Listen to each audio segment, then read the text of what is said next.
بسم اللہ الرحمن الرحیم انا ارسلناک شاہدا ومبشرا ونذیرا لتؤمنوا باللہ ورسولہ وتعزروہ وتوقروہ وتسبحوہ بکرۃ واصیلا۔ صدق اللہ العظیم وصدق رسولہ النبی الکریم۔ تمامی حضرات روشی پڑھیے۔ الصلاۃ والسلام علیک یا سیدی یا رسول اللہ وعلی آلک واصحابک یا سیدی یا حبیب اللہ۔ الصلاۃ والسلام علیک یا سیدی یا نبی اللہ وعلی آلک واصحابک یا سیدی یا نور اللہ۔ اللہم صلی علی سیدنا و مولانا محمد معدن الجود والکرم وآلہ وصحبہ وبارک وسلم۔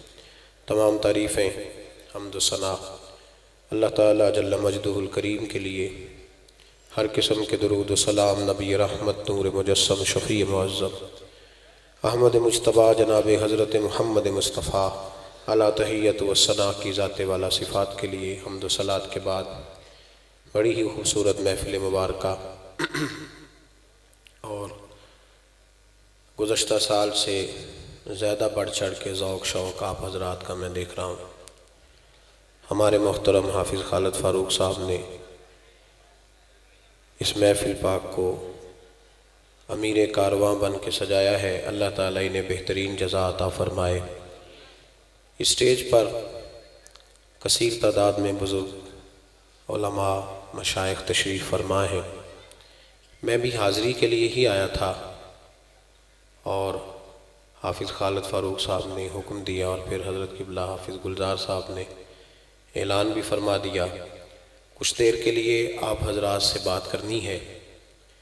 میرے بھائیوں، یہ میلاد النبی صلی اللہ علیہ وسلم کی خوبصورت محفل ہے۔ نعت، تلاوت، تقریر، ان سب کا مقصد یہ ہوگا کہ ہمارے دل محبوب کی محبت کی طرف توجہ کر جائیں اور دنیا سے ہمارا رخ کچھ دیر کے لیے مڑے۔ میرے بھائیوں، ایک لفظ ہے ادب۔ ادب بڑا ضروری کام ہے۔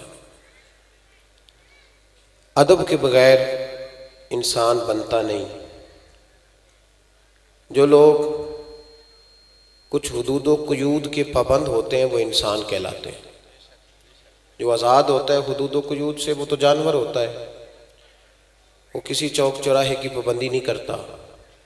جو حدود و قیود کے پابند ہوتے ہیں وہ انسان ہوتے ہیں، اور جو بالکل ہی قیدی ہوتے ہیں وہ مسلمان ہوتے ہیں۔ الدنیا سجن المومن، ایک قید خانہ ہے مومن کے لیے۔ ادب ایک ضروری کام ہے۔ ادب جہاں نہیں ہوتا وہاں سکون نہیں ہوتا۔ آپ کسی باپ سے کبھی پوچھیں جس کے بچے ادب نہیں کرتے، بڑی تکلیف میں بیچارہ وقت گزارتا ہے۔ اماں کبھی اس کا بیٹا اس کے ساتھ صحیح سلوک نہ کرے تو اماں کو وہ اپنی ساری قربانیاں یاد آتی ہیں جو اس نے بیٹے کے لیے دی ہوتی ہیں، ساری، اور وہ ساری رات سرہانہ بھیگ جاتا ہے رو رو کے۔ وہ کہتی ہے میں نے تو بڑے جتن کیے تھے تیرے لیے اور تم مجھے یہ جملہ کہہ گیا ہے، مجھے ہی تو ایسا۔ بھائی ایک شخص، آپ جا رہے ہوں کسی بڑی گاڑی پر تو ایک غریب آدمی سائیکل پہ آ رہا ہو نا، آپ اس کو ٹکر مار کے گرا دیں، اس کی ہڈی فریکچر ہو جائے، وہ کئی دن تک ہاسپٹل میں رہے، لیکن اگر آپ اس کے قریب جا کے اتنا کہہ دینا کہ بھائی غلطی ہو گئی میں بھول گیا تھا، تو کہتا کوئی نہیں یار ویسے بھی تو بندہ چھت سے گر ہی جاتا ہے نا، وہ معاف کر دیتا ہے۔ لیکن اگر کسی غریب آدمی کی آپ توہین کر دیں، اس کو آپ کوئی ایسا لفظ کہہ دیں، کوئی ایسا جملہ کہہ دیں تو وہ سہانے روح بن جاتا ہے۔ وہ کہتا ہے یار تو مجھے مار دیتا، یہ لفظ نہ کہتا۔ ادب انسان کو وقار دیتا ہے، سکون دیتا ہے، اور جب آپ بے ادبی کرتے ہیں، کسی غریب کو لتاڑ کے گزر جاؤ وہ معاف کر دے گا، اگر توہین کر دو، گالی دے دو، برا کہہ دو تو اس بیچارے کی رات کی نیند اڑ جاتی ہے۔ مولانا رومی علیہ رحمہ نے کہا تھا کہ ایک دوست کو دوسرے دوست کے گھر والوں نے کچھ لفظ کہے تھے، کچھ عرصے کے بعد وہ دوست ایک بہت بڑے زخم کا شکار ہو گیا۔ اپنے یار سے کہنے لگا یار دیکھ بھلا وہ زخم کیسا ہے، تو اس نے کہا زخم تو تیرا صحیح ہو گیا ہے۔ اس نے کہا یار زخم سارا صحیح ہو گیا ہے، پر تیرے گھر والوں نے جو لفظ کہے تھے وہ آج بھی تازے کے تازے ہیں، وہ میرے سینے کے اندر چبھتے ہیں، تکلیف دیتے ہیں۔ جو بے ادبی ہوتی ہے یہ ناقابل برداشت ہوتی ہے، یہ جو بے ادبی کر لیتے ہیں لوگ یہ برداشت نہیں۔ میرے نبی کریم سید عالم صلی اللہ تعالیٰ علیہ وآلہ وسلم نے ارشاد فرمایا کہ جو چھوٹے پر رحم نہ کرے اور جو بڑے کی توقیر نہ کرے، عزت نہ کرے، فلیس منا، وہ ہم میں سے نہیں ہے۔ حضور نے خود حدود و قیود کا پابند کیا، صاحب طبقات نے لکھا ہے۔ حضرت ابو درداء رضی اللہ تعالیٰ عنہ فرماتے ہیں نبی پاک صلی اللہ علیہ وسلم نے مجھے بلایا، میں حاضر خدمت ہوا تو حضور کے چہرہ انور پہ میں نے خفگی دیکھی، ناراضگی دیکھی، تو میں دیکھ کے بڑی تشویش میں آیا۔ پھر فوراً میں نے سوال کیا، میں نے کہا حضور آپ مجھ سے ناراض ہیں؟ نبی پاک صلی اللہ علیہ وسلم نے جب لفظ کہے تو فرماتے ہیں میں کانپنے لگا، مجھے دن کے اجالے میں اندھیرا نظر آنے لگا۔ محبوب نے فرمایا ہاں میں تجھ سے ناراض ہوں۔ حضرت ابو درداء کہتے ہیں میں ٹوٹ گیا کچھ دیر کے لیے، دل کرے آسمان ٹوٹ جائے، زمین پھٹ جائے، تارے جھڑ جائیں، سمندر بہہ جائے۔ میں تڑپنے لگا، میں نے کہا حضور کیا ہوا، کیوں ناراض ہے؟ تو محبوب پاک نے فرمایا آج سویرے میں نے تجھے دیکھا ہے تو گلی سے گزر رہا تھا، حضور گزر رہا تھا۔ فرمایا تیرے ساتھ ابو بکر صدیق بھی تھے؟ حضور تھے۔ تو فرمایا پھر تجھے خیال نہیں آیا تو میرے ابو بکر کے آگے آگے چل رہا تھا، تجھے خیال ہی نہیں آیا تو ابو بکر صدیق کی عظمت کو نہیں سمجھا؟ فرمایا اس دنیا میں نہ کسی پہ سورج طلوع ہوا نہ غروب ہوا جو میرے ابو بکر صدیق سے افضل ہو، تو اس کو۔ اور علامہ اسماعیل حقی نے تفسیر روح البیان میں حدیث لکھی ہے، ایک نوجوان نے آ کے عرض کیا تھا یا رسول اللہ میرے رزق میں برکت نہیں، جو کام کرتا ہوں فلاح ہو جاتا ہے۔ تو میرے نبی پاک نے فرمایا سفید داڑھی والے بزرگوں کے آگے آگے نہ چلا کر، ان کے پیچھے رہا کر، اللہ تیری روزی میں برکت پیدا فرما دے گا۔ یہ جو بے ادبی ہے نا، بے ادبی یہ نقصان دیتی ہے، یہ نقصان دیتی ہے۔ خاموش ہے دل بھری بزم میں چلانا نہیں اچھا، ادب پہلا کرینہ ہے محبت کے کرینوں میں۔ ادب بڑا ضروری ہے، اگر ادب نہیں تو کچھ بھی نہیں۔ اگر انسان تعظیم کرنا نہیں جانتا تو وہ تو کسی حد کا پابند ہی نہیں، اور جو آدمی جھکنا نہیں جانتا وہ تو مردہ ہے۔ اس لیے کہ جو اکڑ جاتا ہے وہ مردہ ہوتا ہے، جس میں لچک ہوتی ہے وہی تو زندہ ہوتا ہے۔ تو بھائی ادب، آج پوری دنیا میں امت مسلمہ کے حکمران سوچ رہے ہیں، پورے اسلامی ممالک کے سفیر اکٹھے کر کے وزیر داخلہ صاحب نے بٹھائے، اور پھر وہ کہنے لگے بڑی جلدی ہم منت کرنے والے ہیں، ہم اقوام متحدہ کی منت کریں گے کہ ہمارے نبی پاک علیہ السلام کی بے ادبی ہو رہی ہے تو ذرا ہماری سنو۔ یہاں نا کسے باشد میں ساری جماعتوں کو ایک نظر سے دیکھتا ہوں، یہاں کسی جماعت کے لیڈر کے بارے میں بات کرو تو سویرے تماشا لگ جاتا ہے، روڈ پہ اسمبلی میں مکے چلنے شروع ہو جاتے ہیں۔ اور رسول اللہ صلی اللہ علیہ وسلم کی ناموس کی بات ہوتی ہے تو وہ لوگ جن کو آپ لائنوں میں لگ کے ووٹ دیتے ہیں وہ لوگ اس پر کمنٹس کرنا بھی پسند نہیں کرتے، دو جملے کہنے بھی پسند نہیں کرتے۔ سنو جناب ابو بکر صدیق رضی اللہ تعالیٰ عنہ کا فتویٰ کیا ہے۔ حضرت ابو بکر صدیق رضی اللہ تعالیٰ عنہ کو جناب عمر نے آ کے مشورہ دیا، کہا جناب حالات اچھے نہیں ہیں، محبوب کے وصال ظاہری کو تھوڑا وقت گزرا ہے اور کئی قسم کے لوگ بغاوت کر رہے ہیں، وہ مسلمہ کذاب جس نے ختم نبوت میں نقب لگایا ہے، آپ تھوڑی مہلت دیں، ذرا تھوڑا اس کو موقع دیں، وہ بے ادب تو ہے پر ذرا تھوڑا موقع دیں اس کو، تھوڑے حالات صحیح ہو جائیں گے تو پھر مقابلہ کر لیں گے اس کا۔ حضرت ابو بکر صدیق نے جناب عمر فاروق جیسے شخص کو گھورا، فرمایا عمر تجھے تیری ماں روئے، اسلام لانے سے پہلے تو سخت تھا، اب تجھے کیا ہو گیا ہے؟ فرمایا میں مدینے میں اکیلا بھی رہ گیا اور جنگل کے درندے آ کر میری بوٹیاں بھی نوچ کے لے گئے، پھر بھی میں رسول اللہ کی عزت کے ناموس کے تحفظ کے لیے میدان میں اکیلا کھڑا ہو جاؤں گا، مجھے کسی شخص کی پرواہ اور حکمران کا شکوہ کیا کرنا۔ یہاں گھی کا ریٹ زیادہ ہو جائے تو ہمارے ہر پھٹے پہ ایک ٹاک شو لگ جاتا ہے، ہر چوک میں ایک بحث ہونے لگتی ہے، پھر ریٹ۔ یہاں کل کوئی سیاسی بیان داغ دے گا تو دیکھنا کس طرح لوگ، لیکن ناموس رسالت کے مسئلے میں نا وہ جس طرح 4 5 10 اینکر ہیں ہمارے ملک کے، وہ بیچارے اپنی تنخواہ سیدھی کرتے ہیں، وہ کہتے ہیں نبی پاک صلی اللہ علیہ وسلم نے تو اپنے بے ادب کو معاف کیا، حضور نے تو اپنے بے ادب کو معاف کیا، نبی پاک نے تو اپنے نافرمان کو۔ خدا کے بندے کیسی بات کر رہا ہے؟ کس قسم کا شخص ہے تو؟ اور اللہ کے بندے، نبی پاک نے اپنے بے ادب کو معاف کیا، کسی صحابی نے نبی پاک کے بے ادب کو معاف نہیں کیا۔ اگر کسی غلام نے معاف کیا تو بتلا۔ اور رسول اللہ صلی اللہ علیہ وسلم نے بھی اس کو معاف کیا جو چھپ چھپا کے در رسول پہ آ گئے، ورنہ تو میرے حبیب نے فرمایا میرا بے ادب اگر کعبے کی دیوار کے ساتھ بھی لپٹا ہوا ہو تو وہاں سے نکال بھی قتل کر دو، اس لیے کہ دنیا میں سب سے بڑا فتنہ پرور وہ ہے جو رسول اللہ کی بے ادبی کرتا ہے، وہ فتنہ پرور۔ میرے بھائی، نبی پاک صلی اللہ علیہ وسلم کے ساتھ امت کا جو رشتہ ہے وہ وارفتگی کا رشتہ ہے، وہ جنون کا رشتہ ہے، جنون کا۔ قرآن مجید نے کہا یا ایھا النبی انا ارسلناک شاہدا ومبشرا ونذیرا، اے محبوب ہم نے آپ کو خوشخبری دینے والا، ڈر سنانے والا، حاضر ناظر، گواہ بنا کے بھیجا ہے، لتؤمنوا باللہ ورسولہ، تاکہ لوگ اللہ پر ایمان لائیں، اس کے رسول پر ایمان لائیں، وتوزروہ وتوقروہ، اور پھر آپ کی تعظیم اور توقیر کریں، وتسبحوہ بکرۃ واصیلا، پھر صبح و شام اللہ کی پاکی بیان کریں۔ تعظیم رسالت مآب، نبی پاک کا ادب۔ ہم نے تو ان ماؤں کا دودھ پیا ہے جن ماؤں نے کسی حدیث میں نہیں پڑھا تھا۔ ہم نے آج تک نہیں سنا کسی ممبر سے یہ آواز آئی ہو کہ اذان ہو تو سر پہ دوپٹہ لے لینا چاہیے، لیکن میرے دیہات کی ان پڑھ اماں بھی ٹی وی پہ اذان بھی شروع ہوتی ہے تو کہتے ٹھہر جاؤ، پہلے مجھے دوپٹہ لا کے دو، میرے محمد کا نام آنے لگا ہے، میرے رسول پاک صلی اللہ علیہ وسلم کا نام آنے لگا۔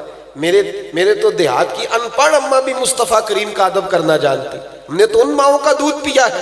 او بھائی، نبی پاک صلی اللہ علیہ وسلم کی امیر ملت سنوسیہین بانی پاکستان حضرت پیر سید جماعت علی شاہ صاحب محدث علی پوری رحمۃ اللہ علیہ، آپ فرماتے ہیں جب پاکستان کی تحریک چل رہی تھی نا تو ہم لوگ پاکستان کے حق میں تقریریں کرتے تھے، اور ہندو پنڈت جو تھے وہ پاکستان کے مخالف تقریریں کرتے تھے۔ تو اب تو خیر گنگا ہی الٹی بہ گئی ہے نا، اب تو ہمارے بہت سارے کالم نویس لمبے چوڑے کالم لکھ کے اینڈ پہ لکھتے ہیں کہ ریاستوں کا مذہب نہیں ہوتا، مذہب انسانوں کا ہوتا ہے، ملکوں کا مذہب نہیں ہوتا۔ اور خدا کے بندے، اگر ملکوں کا مذہب نہیں ہوتا تو پھر میرے رسول پاک صلی اللہ تعالیٰ علیہ وسلم اسلامک اسٹیٹ مدینے کو کیوں قرار دیتے؟ پھر حدود حرم کے اندر غیر مسلم کا داخلہ منع کیوں ہوتا؟ اگر مذہب ہی نہیں ملک کا تو یہاں لوگ اس قسم کی اسٹیٹمنٹ دیتے ہیں۔ امیر ملت علیہ رحمہ فرماتے ہیں کہ ہمیں یہ نہیں کہا گیا تھا کہ پاکستان سیکولر بنے گا، اگر سیکولر کی بات ہوتی تو علماء کو قربانیاں دینے کی کیا ضرورت تھی؟ ہمیں تو بتلایا گیا تھا کہ پاکستان کا مطلب کیا؟ لا الہ الا اللہ محمد رسول اللہ صلی اللہ علیہ وسلم۔ ہمیں تو بتایا گیا تھا وہ ملک بنے گا جس میں حضرت عمر بن عبدالعزیز کے ماننے والے آئیں گے، وہ ملک بنے گا جس میں حضرت عمر فاروق کو لیڈر سمجھنے والے آئیں گے، حضرت ابو بکر صدیق کو فالو کرنے والے لوگ آئیں گے، ہمیں تو یہ بتلایا گیا تھا۔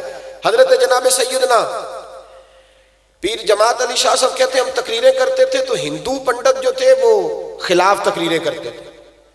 ایک جگہ ہندوؤں کا جلسہ تھا، کانگریس کے حمایتی لوگ تھے، تو کہتے ہیں وہاں سارے ہندو تھے، مسلمان کوئی نہیں تھا۔ تو ہندو پنڈت نے نا معاذ اللہ نبی پاک صلی اللہ علیہ وسلم کی شان میں کوئی بے ادبی کر دی۔ کہتے وہاں کوئی اور نہیں تھا، ایک ملنگ تھا، وہ پیچھے بیٹھ کے نا تو دوری ڈنڈے کے ساتھ اپنا کوئی کام کر رہا تھا۔ توجہ ہے میری بات پر آپ دوست؟ میری بات کی سمجھ آ رہی ہے آپ کو؟ وہ پیچھے سے اٹھا اور جانے کہاں سے اسٹیج پہ چڑھ گیا اور اس نے نا پنڈت کے سر پہ 2-3 ڈنڈے مارے۔ کہتے پنڈت فوت ہو گیا وہیں۔ اب شور ہوا، لوگوں نے اس کو پکڑ لیا، جیل میں بند کر دیا۔ حضرت امیر ملت کہتے ہیں میں اس کو ملنے گیا، میں نے کہا یار نہ تو نماز پڑھے، نہ تو روزہ رکھے، نہ تو شریعت کی طرف آئے، اور تو نے اتنا بڑا کام کر دیا، بے ادبی مار دیا ہے۔ تو کہتے ہیں اس شخص نے وہ جواب دیا جو لاکھوں محدثین کے اقوال کی تشریح تھا، جو سینکڑوں مفسرین کی آراء کا لب لباب تھا۔ کہتے ہیں وہ ملنگ مجھے کہنے لگا پیر صاحب میں نماز نہیں پڑھتا، میری غلطی ہے، روزہ نہیں رکھتا، میری غلطی ہے، میں شریعت کی طرف توجہ نہیں کرتا، دعا کریں اللہ مجھے توفیق دے، ساری غلطیاں اپنی جگہ پہ، پر میں گناہگار ہوں، اپنے محمد عربی کا غدار تو نہیں نا۔ میں گناہگار ہوں، کوئی غدار تو نہیں نا، یہ تو نہیں نہ ہو سکتا میری موجودگی میں کوئی میرے رسول کے بارے میں بات کر جائے۔ اس نے کہا میں جیل کی دھرتی پہ آیا ہوں اور مجھے یہاں آ کے وکیلوں اور ججوں نے پوچھا ہے کہ تو ایک دفعہ انکار کر، تیرا کچھ کر لیں گے۔ میں نے کہا میں انکار نہیں کرتا، بلکہ جیل میں کھڑا ہو کے بھی للکاروں گا کہ اگر یہاں بھی کسی نے میرے مصطفیٰ کے بارے میں بات کی تو اس کا گلہ کاٹ کے رکھ دوں گا۔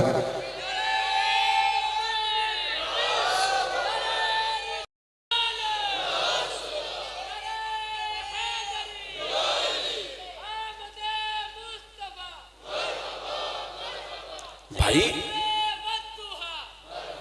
یہ جو ناموس رسالت کا معاملہ ہے، یہ جو ناموس، یہ حساس معاملہ ہے، اور یہ جنونی، دیکھیں مسلمان کو کہتے ہیں مسلمان جنونی ہے، کس بات میں؟ کس بات میں جنونی ہے؟ مسلمان تو آج بھی سارا کچھ ہم نے دیکھا ہے، بعمل علماء اعلان کرتے ہیں، کہتے ہیں مدرسے کو چندہ چاہیے، تو ہم نے دیکھا ہے نئی نویلی دلہنیں قوم کی بیٹیاں اور بہنیں اپنے زیور اتار کے دے دیتی۔ یہ فاقہ کش جو موت سے ڈرتا نہیں کبھی، روح محمد اس کے بدن سے نکال دو۔ جنونی کس بات کا ہے مسلمان؟ مسلمان اس بات کا جنونی ہے کہ ہر چیز سے بڑھ کر اپنے رسول سے محبت کرتا ہے، ہر چیز سے بڑھ کر اپنے نبی پاک سے پیار کرتا ہے۔ حضرت حبیب بن زید انصاری صحابہ میں کمزور تھے، صاحب عزد الغابہ نے لکھا ہے کہ یہ 11-12 بچوں کے باپ تھے، اور مدینے سے کھجوریں خریدتے تو سر کے اوپر ٹوکرا رکھ کے دیہاتوں میں بیچنے جاتے۔ بس ایک آدھ بات کر کے بات ختم کر رہا ہوں، کہتے بیچنے جاتے، غریب آدمی تھے۔ جب مسلمہ کذاب نے نبی پاک صلی اللہ علیہ وسلم کو خط لکھا نا کہ میں بھی نبی ہوں معاذ اللہ، تو آپ بھی نبی ہیں تو شراکت کر لے معاذ اللہ، اس نے جب اس قسم کے الفاظ میں خط لکھا تو اللہ کے حبیب نے جواب لکھا، فرمایا میں تو سچا رسول ہوں، تو کذاب ہے۔ مجمع تھا صحابہ کا، نبی پاک نے فرمایا بھی میری ناموس پہ پہرا دینا ہے، یہ خط لے کے جانا ہے، کون جائے گا؟ تو صحابہ کہتے ہیں پیچھے بیٹھے تھے اور کھجوریں کھا رہے تھے، فٹافٹ اٹھے، غریب آدمی، 11 بچے، میرا روپ بھی نہیں تو میرا رنگ بھی نہیں، تو مینو یار مناؤن دا ٹنگ بھی نہیں، غریب آدمی فٹافٹ اٹھے اور بازو کھڑا کر کے آنے لگے سونیا کسی اور کی ذمہ نہ لگانا، میں جاؤں گا۔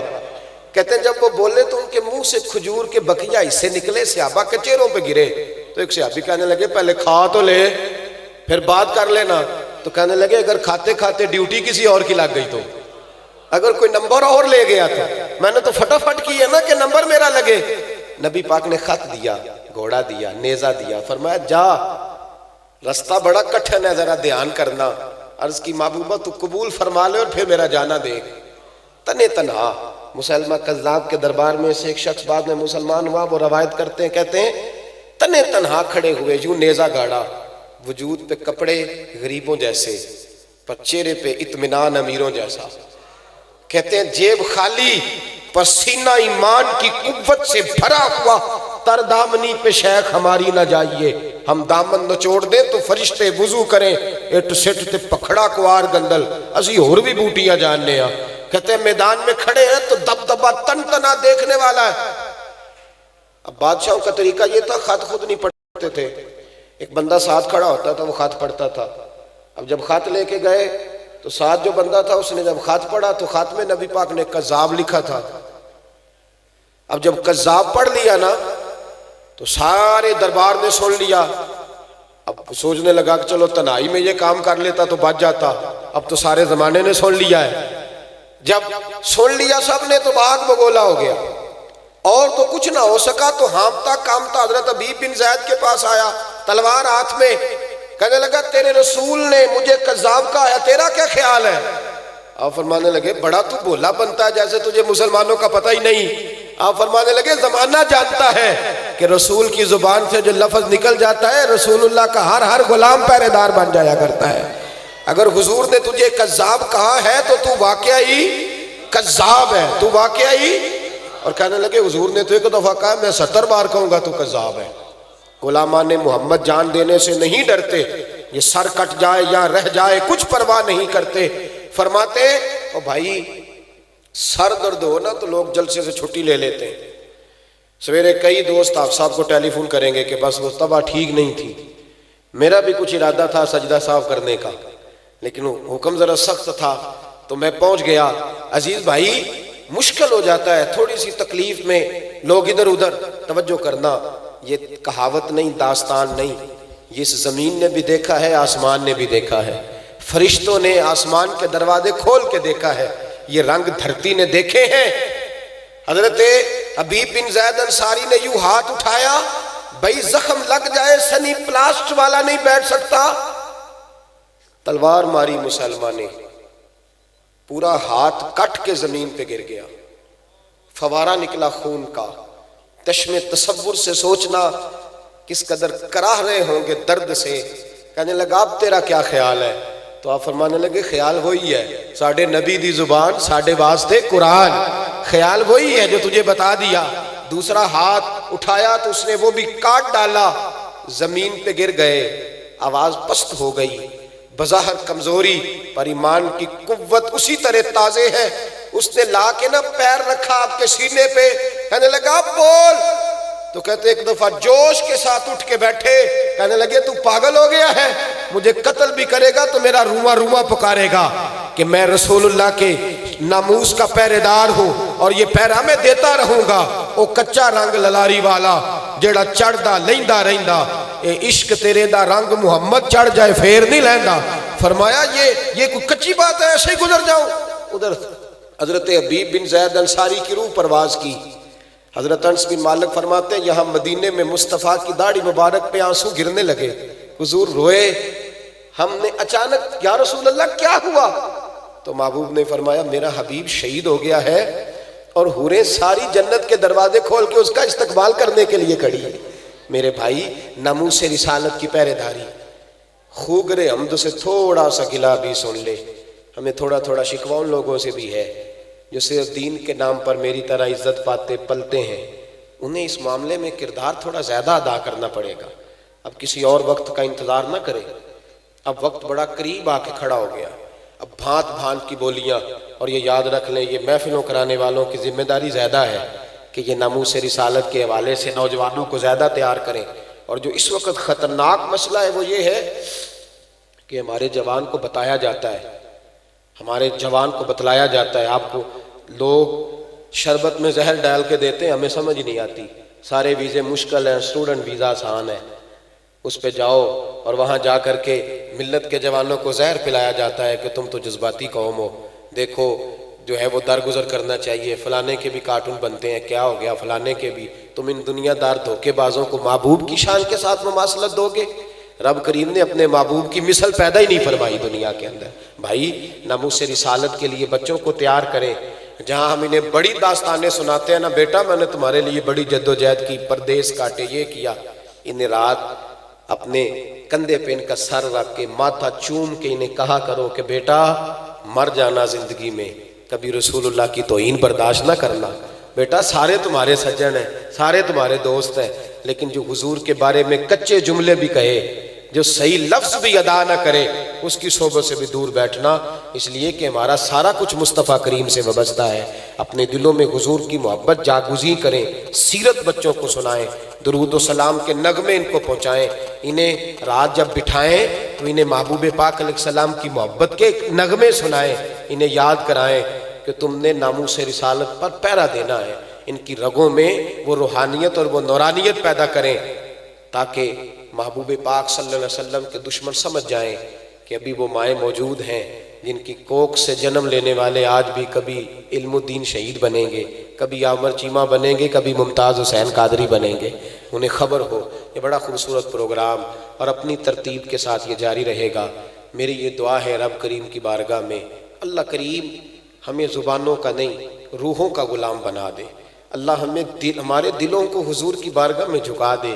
اللہ کرے رات کو ہم سوئیں، ہماری آنکھوں سے آنسو بہیں تو ہمارے بچے پوچھیں ابا کیا ہوا، تو ہم رو کے کہیں ہمیں مدینہ یاد آتا ہے، ہمیں حضور کی محبت یاد آتی ہے. اللہ کرے کہ ہماری اماں کبھی کبھی رو رہی ہو تو اس کو یہ مسئلہ نہ ہو کہ آج تیرے ابا نے ڈانٹا ہے، آج تیری دادی نے جھڑکا ہے، آج مجھے یہاں بے سکونی ہوئی ہے، بلکہ وہ کہے کہ میرا دل کرتا ہے میرا کوئی مدینے کا پھیرا لگ جائے، مجھے وہاں جھاڑو دینے کا موقع مل جائے جہاں محبوب کے نواسے کھیلا کرتے تھے. یہ محبت، یہ پیار، یہ وارفتگی، اس کو اجاگر کریں، اس پر غور کریں، اس پر توجہ کریں. خالق کائنات کی بارگاہ میں دعا ہے اللہ اس بزم حسن کے صدقے دلوں کو تازگی عطا فرمائے، ہمیشہ مدحت خیر الانام میں گزرے۔ دعا ہے یہ عمر درود و سلام میں گزرے۔ آخر دعوانا